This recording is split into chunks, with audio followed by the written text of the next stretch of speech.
Tonight at 6, a step in the right direction for our city's pursuit of a Major League Soccer team. The league's commissioner was here yesterday, meeting with the governor and attending a Pacers game with the mayor. It also comes as Pacers Sports and Entertainment officially confirms their involvement in attracting a team. Our Marion County reporter Lauren Kostick shares reaction from the mayor and the governor about this visit. And we also learned what still needs to happen before sealing the deal.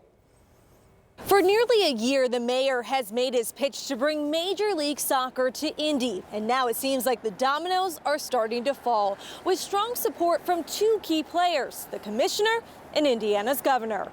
I mean, we're the sports capital of the country. On Tuesday, Governor Braun acknowledging a meeting with MLS Commissioner Don Garber, telling reporters it's still early, but believes the state should find a way to make it happen. I want to make sure that cash flows. That's going to be easy for us to look at. I just view it as an opportunity that may not be around if we aren't actively involved. And the State House wasn't the commissioner's only stop. He also joined Mayor Joe Hogsett at the Pacers game. The mayor telling 13 News the visit was a result of a long-standing invitation. Based on my conversations with the commissioner, he still is optimistic about Indianapolis's chances. He continues to say, we're doing the right things. But before the city can make a formal bid, they still need two things: the state to sign off on financing a stadium and an investor group. The first probably won't happen until after the legislative session. As for investors, the mayor said those conversations are ongoing. One possible name is Pacers Sports and Entertainment. In a statement Monday, the group officially confirming they're part of discussions, saying we are committed to working with our elected leaders to explore this opportunity. And the mayor told us he has not spoken to Governor Braun about this, but said the two may have dinner together soon to discuss the city's plans. In Indianapolis, Lauren Kostick, 13 News. Major League Soccer also commented on the commissioner's visit to Indy, saying we always welcome discussions with civic and business leaders committed to growing the sport. You can read more of our MLS coverage. We've got it posted for you on WTHR.com.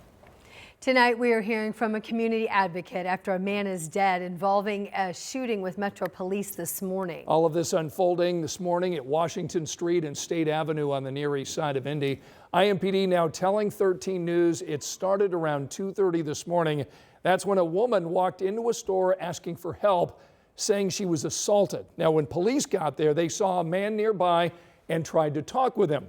The officer reportedly said the man refused to speak with them and then walked away with his hands in his pockets. IMPD says the officer told the man to take his hands out of his pockets or he would be tased. IMPD says the guy ran away.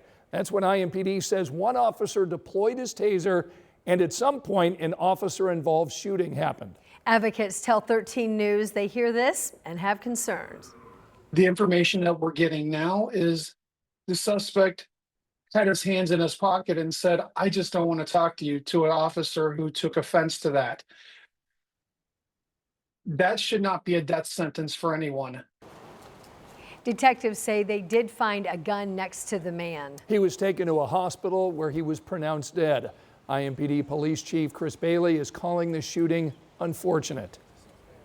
We prefer that everyone, we can comply, and then we can figure things out on the scene rather than, running and producing a weapon. Right now, we're working to learn more about what happened. The identity of the man killed will be released by the Marion County coroner. Angela?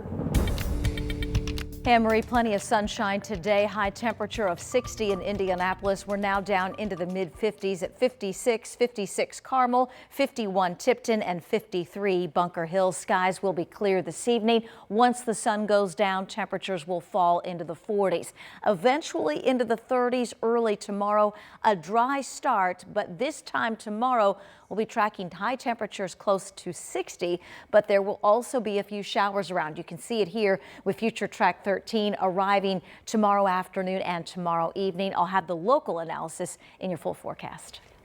Angela will check back. Meantime, tonight we're learning more about a human trafficking arrest in Muncie. We first reported this story last night here on 13 News at 6. All of this happening when an undocumented immigrant was pulled over and suspected of drunk driving. Now, during this investigation, police say he had $20,000 of cash with him. Court documents reveal he explained to police that he pays an immigrant smuggler more than $13,000 per person to bring someone to the United States from Mexico. He told officers that he brings those people then to Muncie, where they work at a restaurant. He says he then is paid $3,000 per person delivered, with a potential for residuals from their earnings.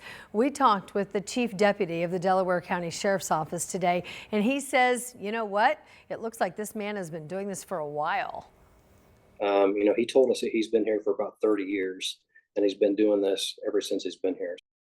The sheriff's office says they do not have a specific number of people that could have been allegedly trafficked over that 30-year period. 13 News learned this man told police he was given money that evening for two people he brought into Muncie from the border. That man tonight is in the Delaware County Jail without bond. The sheriff's department says ICE wants him held at that jail until they can deport him. It's now break time for lawmakers down at the State House. Many are back visiting their home districts. And as our State House reporter Emily Longnecker tells us tonight, Governor Mike Braun gave his take on how it's going so far and what's next. Governor Braun talked about lawmakers' efforts so far to lower property taxes and pass a budget. He also talked about some bills that deal with a lot of what is on his agenda, like lowering health care costs, universal school choice, and public safety. The governor said his administration has had more collaboration with the legislature than Indiana has seen in a long time, with lawmakers coming to see him at his residence. A top item on the legislative and governor's agenda, lowering property taxes. The governor said he believes he can come to a compromise with lawmakers about how best to do that. Right now, his proposal and the one passed by the Senate have some big differences. The money raised through property taxes funds local schools and governments. Braun also said he supports a proposal that calls for traditional public schools sharing property tax revenue with public charter schools, pointing out he supports parents having a choice about where to send their children to school. My feeling is you should share those resources. In many places, the charters are the only option.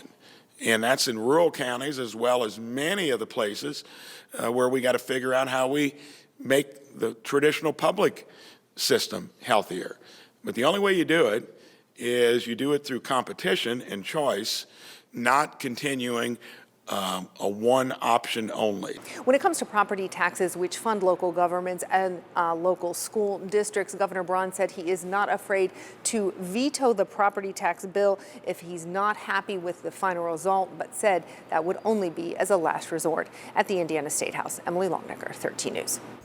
Over on WTHR Plus, we've got a breakdown of all the things that are happening so far at this legislative session. You can watch our Crossroad Politics show and get caught up on what's happening at the Indiana State House.